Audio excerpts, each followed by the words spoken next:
Let's I get it. think it's knowing that there's other families that rely on me to do work every day or to Mm, show up.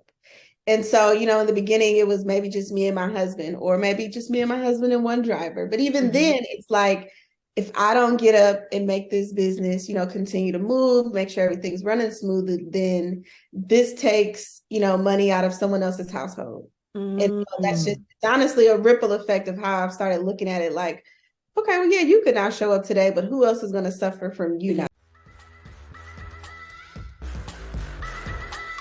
Welcome to another episode of the Lady Trucking CEO podcast. I'm Camille Kitchener Ellis, your host. And once again, I have an amazing guest that is here to talk to us today. Miss Stuart, can you go ahead and introduce yourself to everyone? Yes, I am Brittany Stuart. I am the CEO of Stuart Consulting, which is a educational trucking platform. And I'm also the COO of my own trucking company, Stewart's Enterprises. Wow. Thank you so much for being here with us. So talk to us a little bit about the business, about the trucking company that you are in right now, that you run. Yes, so we do hot shot trucking. So we have dually trucks, so either Ram 1500s or Ford Mm-hmm. F450s, Mm-hmm. around 40-foot flatbed trailers. So we take general freight.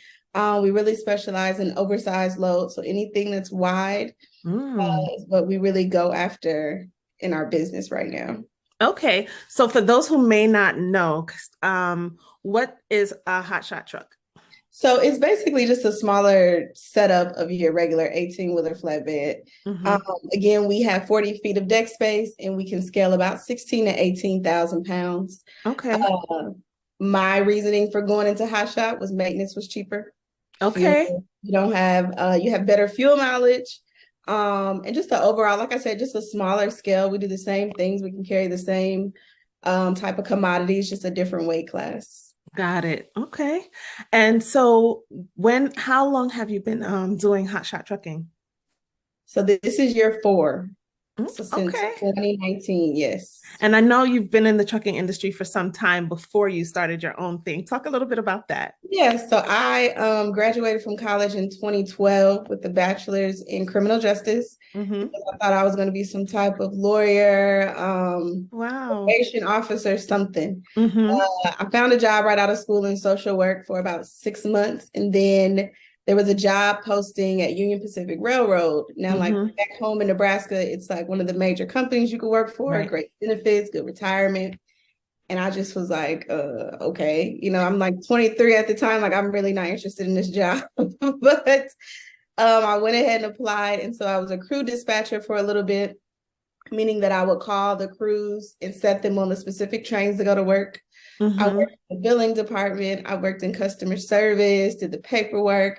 And actually, my last year there, I was in our like third party logistics part of the Okay. company. So I actually was at that point putting trucks to the containers that were coming into the ports. Mm-hmm. And so that's what I did up until I left. So that was about for 6 years, so from 2013 to 2019. So what made you decide to leave? A lot went on that year. I had was moving to Memphis with my husband, so that was Okay. one of the major reasons why I left. Mm-hmm. And then I always knew like this wasn't my forever job. So Mm. it was a great position. Yeah. Like I said, great money, but I was still in my young 20s, so I wasn't worried about retiring at 62 from Right. from the railroad. So I didn't know what was next for me, but I knew that that wasn't it. And so when I Right. moved, I quit. I moved to Memphis and I found another job in transportation. I was a transportation coordinator for a small agricultural firm. Mm-hmm. I did that, and then that's how my husband was getting into hot shotting, was thinking about it, talking about it, and I just was kind of like, okay. And then it pretty much became my baby after that. So Okay. So what was that transition like when you were in the process of making the decision to leave? I'll say What was that so. like? I did it twice in a year, which was a big it was big. So Mm-hmm. March of 2019 is when I quit Union Pacific and I moved. And then in September of 2019 is when I quit my last corporate job that I've had and Mm-hmm. went into full entrepreneurship. At that time, we had had the truck for about 8 months, Mm-hmm. just sitting there in the driveway, collecting dust. That sounds so familiar. Like that With happened to a us too. whole, paying a whole note on it, collecting dust. So that was there. I had took some dispatch trainings. I was multitasking, trying to dispatch and work at the same time. Mm-hmm. And we kind of finally just made the decision, like, we're just going to go all in. If this is what we're going to do, we're about to give it our all.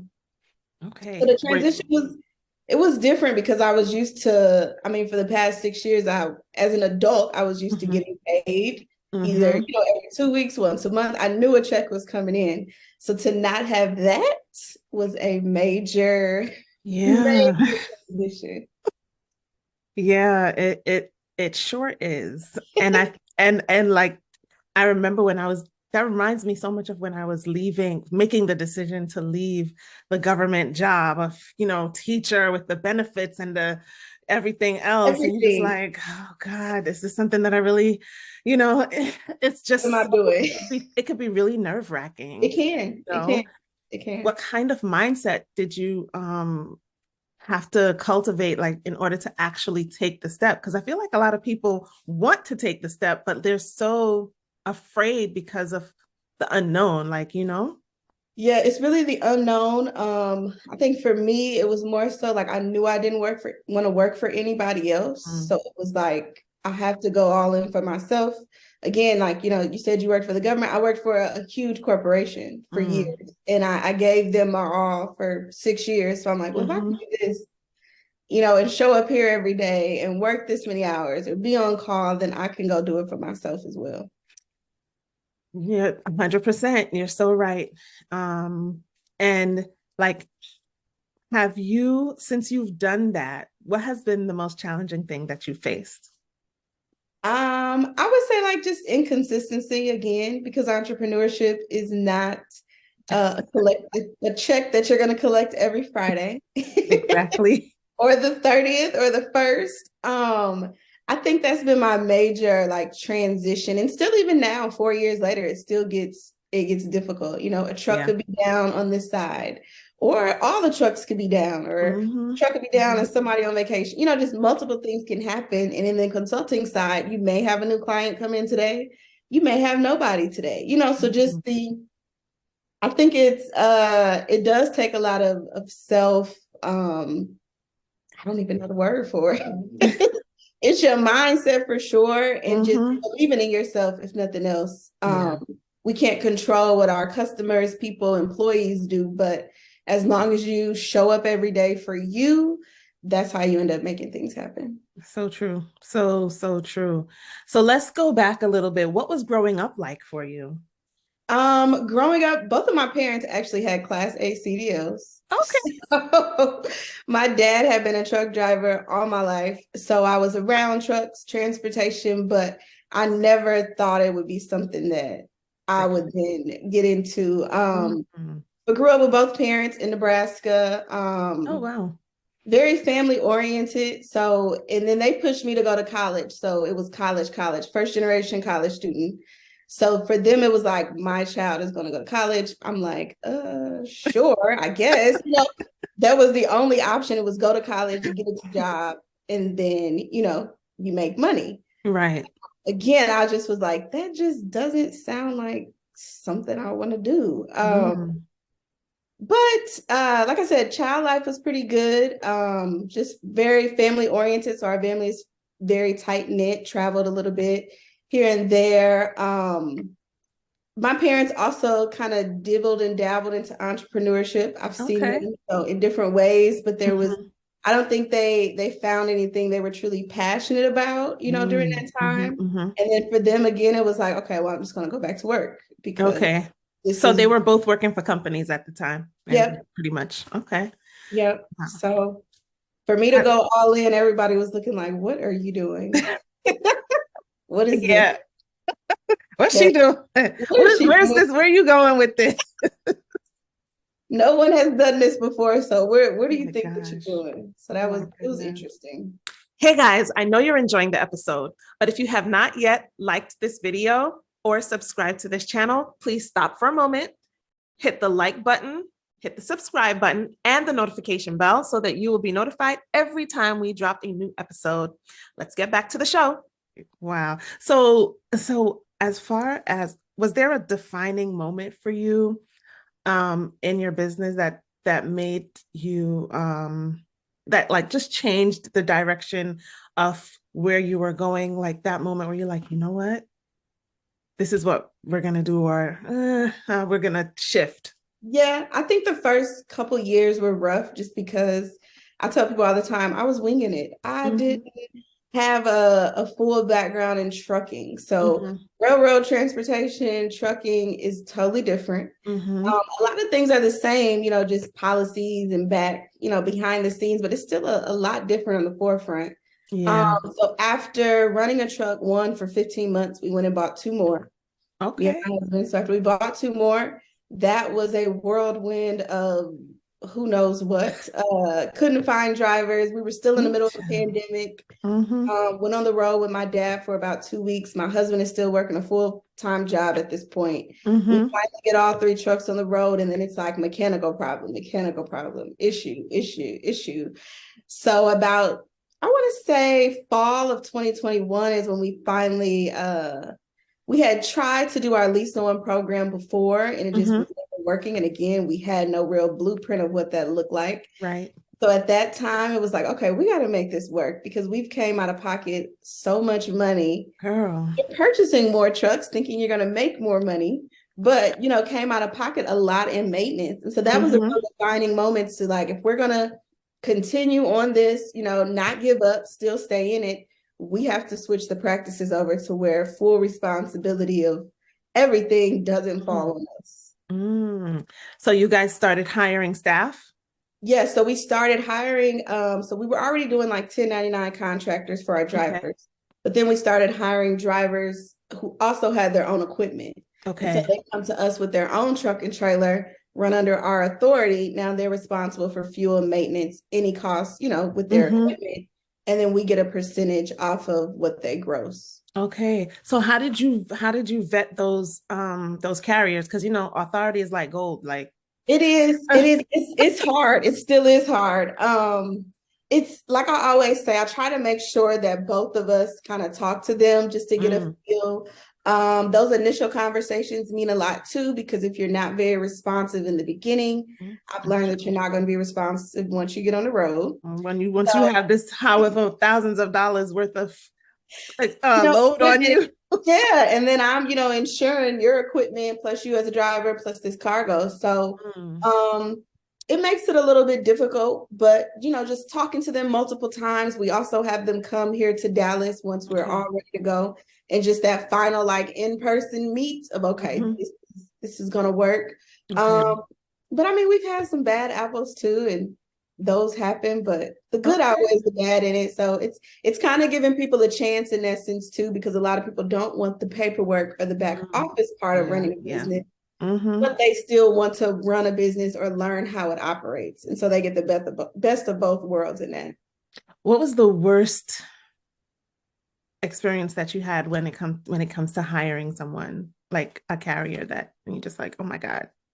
I would say I haven't had a really, really bad experience with like our owner operators, but I did Hmm. have a driver. Day one, he came Hmm. out, took a load.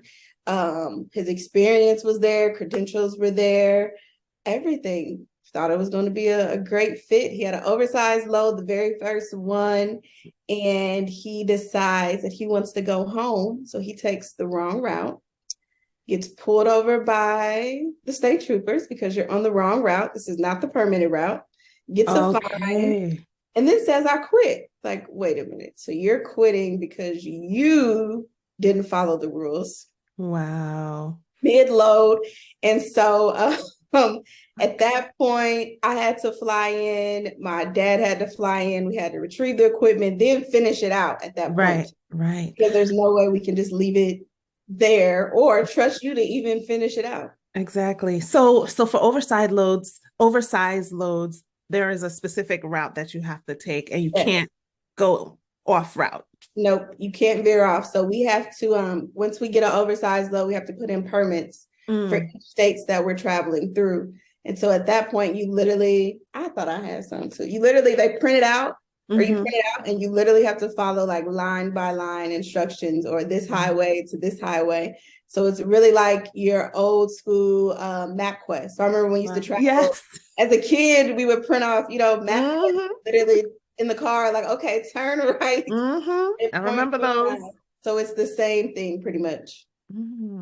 Okay. And so so for right now in your business, where do you see it going? Like what's your goal? Yeah. Right now, this year's goal has been relationships and contracts. And so that's been one of the major, I would say last quarter up until this year. And so that's been one of the major focuses this year, is to just have direct shippers that we can go to, knowing what we're going to pick up every day, knowing what we're delivering to. It just makes the business run more efficient. The market, I always say, everybody says that the market is down. I'm always like, it's the load board that's down. There's so many other options out there when it comes to shippers and things that need to be moved, but we all look at the load board as the one-stop shop. That's true. Is false in many instances. And it's so it is like, it's jaw-dropping to hear what the shippers are actually paying versus what you see on the load board. And it's just like, and I tell people, like, this is not what, because people say every day, like, is this a bad time? Like, it's not a bit, they're not changing their rates every couple months, depending on, like if they go in and say, hey, we're going to move X amount of shipments at, let's just say $5 a mile, that's what they're keeping it at. Exactly. They're not going back and forth just because we see different things on the load board. Like, no, that's the middleman at that point. Exactly. What those rates are looking like. That's crazy. Yeah. I realized that I wonder that, like, what's going on? And then when you talk to the shippers and you hear what they're actually paying, it's just really, my daughter would say, flabbergasting. It is. About a month ago, we picked up a load about 30 minutes outside of where we live. And the guy was like, I know the broker is getting us both. He said, I only use them because I know that if I use them, I can get a truck in here ASAP. He said, but I know that they're overcharging me and underpaying you. Wow. Like, so to know that shippers know and understand that too, but the convenience of them, why they use them, it's like, you got to figure out a different way. I had a driver, he picked up a load like in Georgia, and he was heading up to New York, and it was a chicken load, reefer. And it was 3 stops, and the first stop, I think he got like, it was probably like 3,300 or something like that, or 4,000. And he said the guy told him at the first stop that he was like, yeah, we're paying $7,000 for this like, I said, what? $7,000. $7,000, and that was just the first. That was just the first drop. That was just the first company. I said, oh, maybe I'm on the wrong side of this. It is, right, because that's what you really think at that point. Like, I really must be doing something, like, and I teach my students that now, like, don't come in it fully relying, like, go make your connections, go build, your networks in that point, because otherwise you're going to struggle. You're going to say that it's not profitable. But there's plenty of freight out there at good rates to be moved. Yep. I agree. I definitely agree with the right connections and the right relationship. You definitely can't go wrong at all. That's it. So yeah.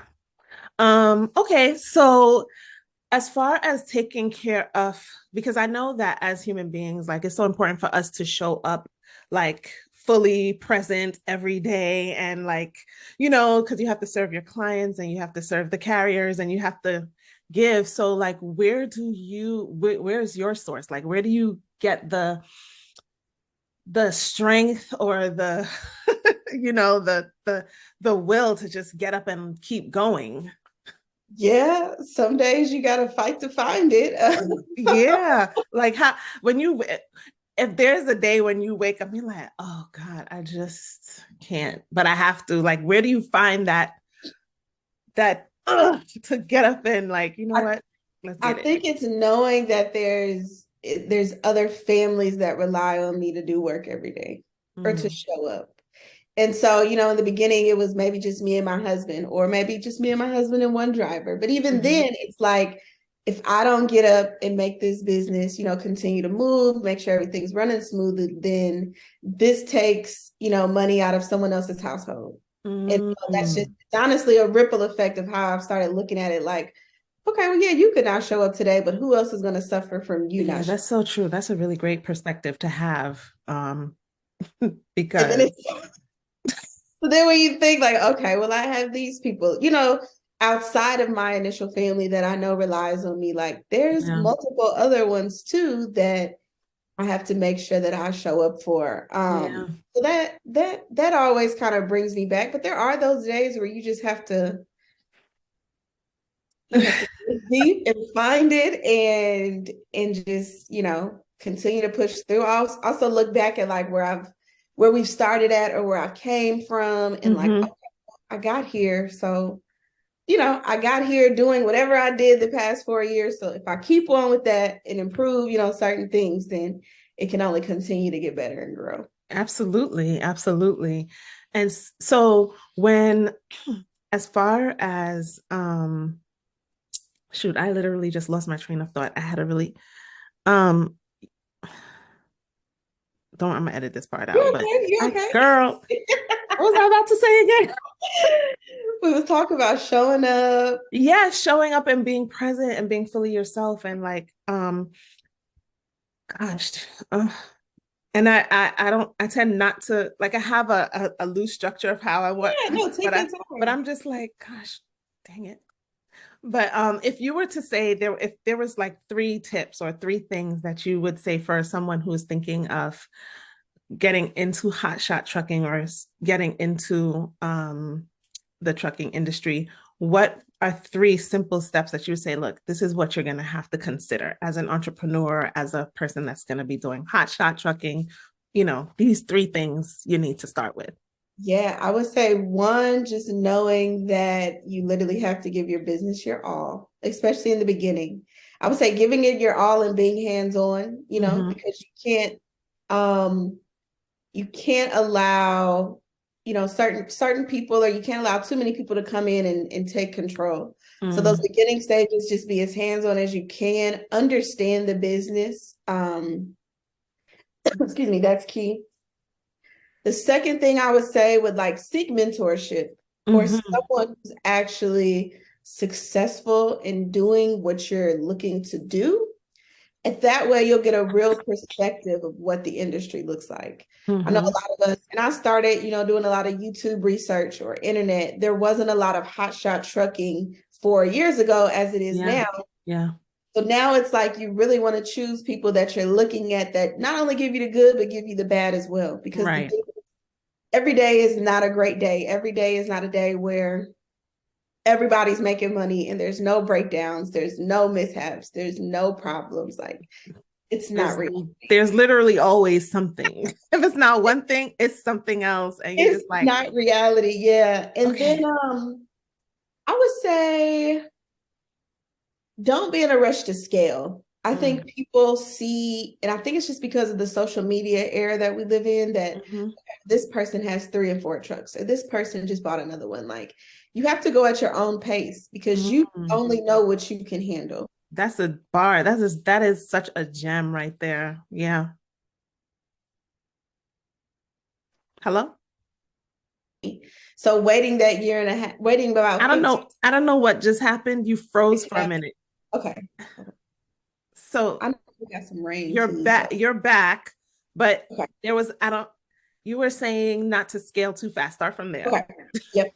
So Lastly, I would say not to scale too fast. Go at your own pace and know what you can truly handle. Because like I said, a lot of us will see things online and see different people like growing fast or gaining more trucks. And we're like, okay, well, I should be there. I should be there. And it's like the comparison too. Like, yeah, you can compare yourself to them or you can look at that, but can you handle that? Or does your business look the same as theirs? Or, Exactly. are you structuring things different? So you kind of just got to be in your own lane and just 100%. Yeah, because focus on like we judge our day two by someone else's day 200, and it does not look the same at it's not the all. same. And even at the same, like there's carriers or other peers that I know that have been at the same time or longer than me, and we're just not at the same places, or our business is structured different, or they choose to go a different route. Like people think, and a lot of perception is you go in a hot shot that I want a big truck too. Like, yeah, but I don't have a desire to go get an 18-wheeler. Like that could be your desire, next to me as you're starting, but that's not mine. So if you Right. judge that progress off of where I am, then you'll probably forever see me behind the curve because that's not Right. happening anytime soon. When you being behind the curve is not even the truth. It's not right. It has no comparison, but we're just so used to seeing things and like, okay, well, this is how this should look, or we've seen it 4 or 5 times. Okay, so we're just going after this is how it should look when it's something completely different. Yeah, yes, definitely staying focused, minding your own business, like not in a negative way, but like literally paying Your attention, own business. putting your mind on your own Yes, that's business it. is Exactly. important. Yeah, yeah, that's Exactly. so true. What does the day in the life of your business looks like? Like when you get up, what does the day? And I know every day is different. I know every day is different. But let's just say hypothetically, typically, what does it Hypothetically, let's say a truck is not here. My husband drives too.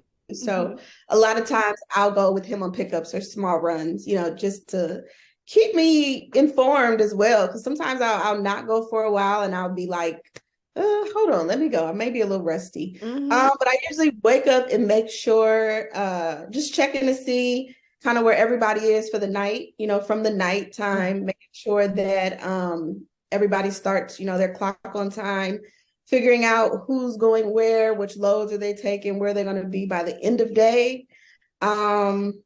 A lot of times my coaching clients will kind of text or call if they have a quick issue. And for me, it's like, okay, let's try to get, this resolved right in a fast manner so that you can get your progress too. Again, sometimes I have to step in for negotiating when we're trying to work on contracts and different things. Of course, like I said, the problems come in. Of course, that's just life. I literally think it's literally a part of life. It's to be expected. I'm like, expected. I have a minute, let me go focus on X, Y, and Z. It's like, no. So here's the call. And so problem solving is probably 60% of my day, of course.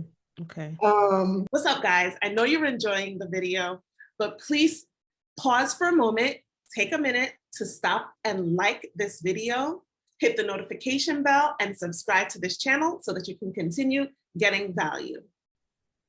And then, like I said, we have an assistant now, so we've tried to do a lot of delegation in that, but that's still kind of hard because again, it's still my baby. And right. And so it's like you can only step away for so much just because again, you're too far removed and then you don't know what's going on. So being aware of those things, we have a good communication system with our team too. So, if there's a problem, one of us can't get through, the other one can, or someone else can. Doing a little content here and there when I can. That's a part of it too. Yeah. That's a part of life.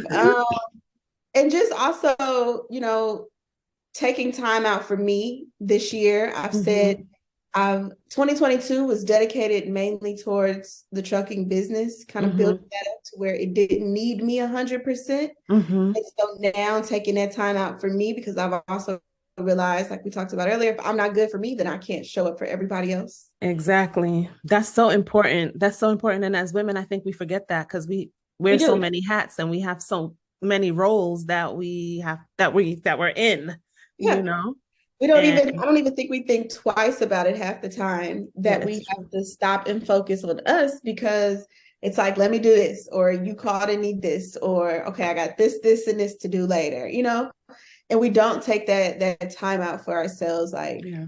we deserve for it to We be. sure do. We sure do. And it's not to say that everything is going to always be in balance or everything is always going to, because Yeah, sometimes it is more about work. And it then, is. but at the same time, or, okay, so I'm all in with running the business and making sure everything is what it is supposed to be. But then there's another time where, look, it's family time. Like, let's, girl, how was your day at school today? I was, what the kids talk about, and it's important to something stay that's not, connected.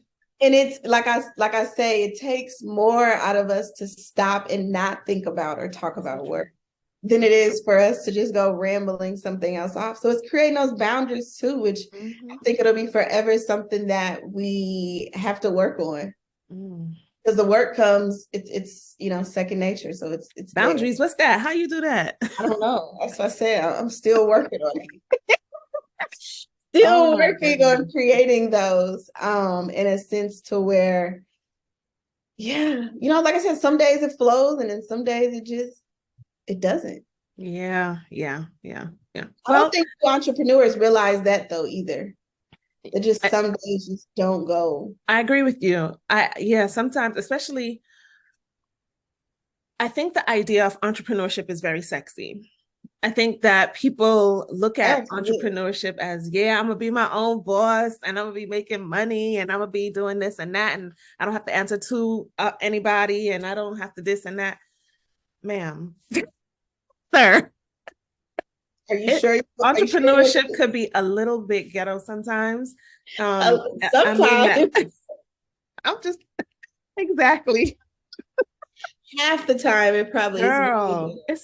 Um, it's not for the weak or the faint of heart. You have to have courage You to get do. up and all of that just happened, all of that money that you just had to drop, all of that and then to get up and still be like, yeah, we doing this. Yeah, we're doing this again today. Yeah, we gonna do this again today. It takes a special kind of, It you know, does. resolve or resiliency to be able to do that because To keep like going. yeah. Yeah. Yeah. Like you said, it's glamorized in a lot. Like I love my time freedom. I love, the Mm-hmm. fact that I can pick up and work from anywhere. I love Mm-hmm. all of those things, Yeah, but comes at a it price. comes with a lot too. Mm-hmm. There are It nights definitely where does. I may be in the bed with my laptop, or, Mm-hmm. I'm still on my Mm-hmm. phone, or still answering calls, or still Mm-hmm. putting out fires. So the good with the bad for sure. Yeah, 100%. I definitely think it's the best decision that I've ever made. It's also been the most Oh challenging yeah, hands part down. of my life, but it's not something that I would change. Like, because I No, think it's making me better as yeah, a for sure. person. Sure. I say that all the time. Like it's definitely the most challenging. I wouldn't change it. I would say the only thing I would change in the beginning is community, and Yeah. having other people who understood what those, initial stages look like, Yeah. that you were able to, say, hey, this happened today, and this is what, the outcome was, and somebody to Mhm. understand. I Yeah. think Yeah. now building this, we have a great group that we can literally sit here and bounce ideas off and Yeah. talk. Hey, I had a rough day.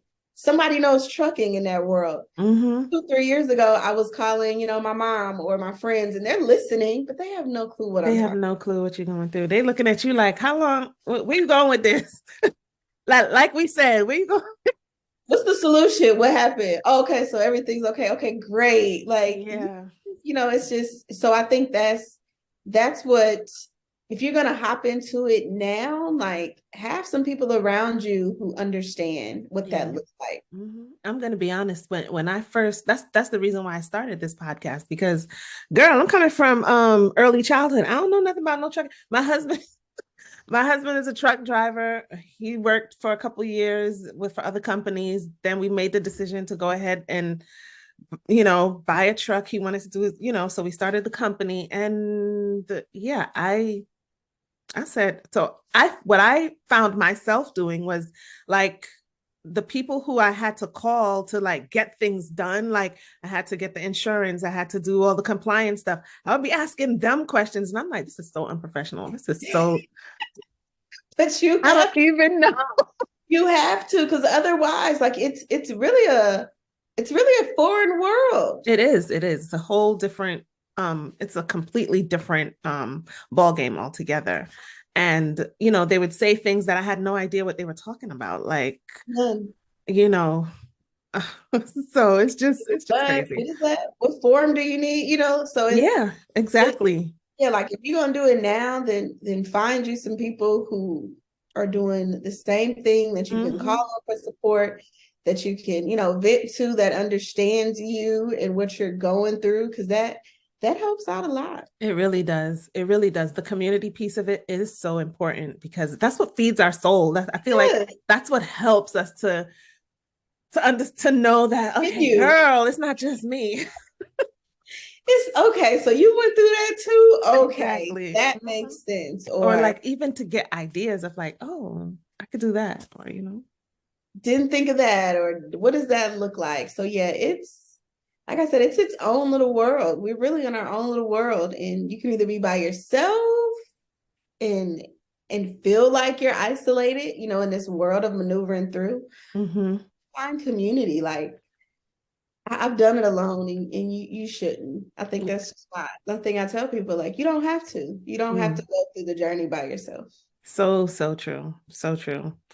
Um, this has been so super duper helpful. Like I saw you strapping up a truck, you're strapping down the loads, and I said, oh my goodness. And you were talking about like you have a program where people can learn about like how to secure the load, Yes, right? Because yes. that is huge, It is. It's right? very huge. It's very important because again, what we don't know, we don't know. Like I said, my dad was a truck driver for years, but he did drive-in, so Hmm. drop and hook. Right. We going into flatbed was a lot different. My husband comes from a railroad background as well, so he wasn't Hmm. out there as hands-on. Right. The first thing we had that we had to use chains and binders, they're both looking at each other like, okay, this is how this goes, but how safe do you feel? I remember we stopped multiple times on the road trying to make sure that it was secure, making sure that they felt comfortable. And I can only imagine someone else going out, getting all of this equipment, and then looking at it like, okay, what do I do? Like you could have, Mhm. like you have hundreds of thousands of dollars, or 18,000 pounds worth of something that you are responsible for securing on that trailer. Yeah, yeah, Nobody yeah, else. So exactly. have to know what that is. So we have a securement training coming up in Houston on the 25th. Nice. We did one last year Hmm. around the same time, and it gives people a peace of mind. I also did a one-on-one training last month. We went out to a client in North Carolina, and we taught her and her brother, who's her business partner, Hmm. she can sleep comfortably knowing that he is equipped with Right. securing everything safely. So And these are the oversized loads. those were just regular. So we'll do just Regular. regular load securement. Yeah. And then anything else after that is pretty much the same thing. Okay, okay. What made you get into the oversized loads? How did you get into that? They pay more. And Okay. so yeah, they pay more. Um, People don't want them. So they'll be out there, and Mm. the fact that you have to get permits, or you have to really, you got to pay attention a Mm-hmm. lot more than you would just picking up something and going. Mm. That steers people away. So we're like, if it's more money, I need you to focus on the road anyway if you're gonna be Right. out. Exactly. And you build relationships again, because they don't have just a big carrier base who wants to take what they have. Mm. Yeah. Wow. So Okay. it's a That's specialized industry that it seems to be working. okay. That's pretty awesome. So, can you leave us with a last word of just like, just anything that you want to encourage the audience with as far as whether they're looking to get into entrepreneurship or into trucking or anything like that? Your words that you want to leave with us. Yeah, I say again, if you're looking to get into entrepreneurship, don't be afraid to network. network, reach out to other people who have the same, drive and focus as you, who can Mm-hmm. hold you accountable, who can support you, who can just be a listening ear in those senses. Yes. We can all get on YouTube or Instagram or Facebook and see how something is done, but doing it is a different world too. So looking at it and actually doing it or being in it is much different. I also say just do your due diligence in your research. Mm. Like trucking looks cool, but we're still out here with 80, $90,000 worth of equipment, you Mm-hmm. know, Mm-hmm. $1 million in insurance. So make sure, like, if you're going to invest in it, like, be all in, make sure that you take care of what you have and that you're 100% into it because you want the business to strive. Yeah. But trucking isn't to me, it's not a quick money, get in, make some money, and then And you're get out. good. Because you make money, you spend money, and it goes back and forth. Mm-hmm. That So, bag seemed real nice till that breakdown happened. Then you be like, oh, wait a minute. hey, this was not where this was going. I would say that, and again, just like stressing community. Mm-hmm. Community is huge. Finding a mentor is huge. We have a hot shot trucking coaching program. So I Mm-hmm. moved away from one-on-one mentorships to group mentorships. Okay. And it just makes them like everybody meets on Wednesday nights and we get to talk about our challenges or our accomplishments during the week. And then, just different progresses of where everyone is. And it just makes Mm-hmm. everybody feel okay that they're all on that same journey together. Yeah. Yeah. And Yeah. that's important because Yeah. in like corporate world, you have support. So Mm-hmm. entrepreneurship, you need that same support in So your true. coworkers or your peers or, Mm-hmm. someone who's doing the same thing as you. That's so true. In the school system, they have trainings and professional development and all that All stuff. the time, yes. Yeah. Yeah. Required trainings that you have Ex- to attend. exactly. But we go become entrepreneurs, like, okay, well, I don't need to take anything, or Just I be don't out need to here. connect with anybody. Like, I don't need to be at any events. Like, yeah, you still need continuous education. Yeah, you need continuous education, and like you said, you need that community because it's you need the support. Like we are definitely social beings, and And entrepreneurship, you feel like you almost become a hermit sometimes. mhm, Like, mhm. Yeah, because you're so focused on making it work. you haven't gotten out, you haven't went, to dinner with friends, or you don't see people on a day to day like you do your Mm, coworkers. So yeah, yeah, yep, it's yep, yep. essential. So true. What would you say has been your biggest success? Like, yes, this is why I'm doing this. um, Prior, I would say building a fleet, building a team, Hmm. that always warms my heart. Now we're in like the final stages of locking down a few long-term contracts. So those, Nice. I would say that has been a major highlight this week of just knowing that we're headed in the right direction. It's those Hmm. I always say those small wins that you have to celebrate that Yes. go in and say, hey, this is why I put in all of this work before. This is Mm, why, X, Y, and Z has led up to that. So that's awesome.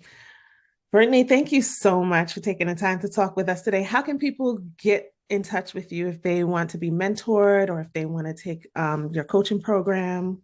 yes. How can they So reach you? all social media platforms, so Instagram, TikTok, Facebook at Building with B Stuart.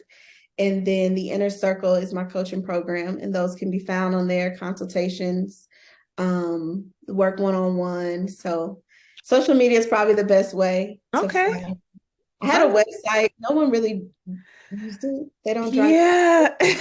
So I don't really promote it because I'm like, no one clicks on here. I think people nowadays just want to click what they want and go straight to it. Do And it. Mm-hmm.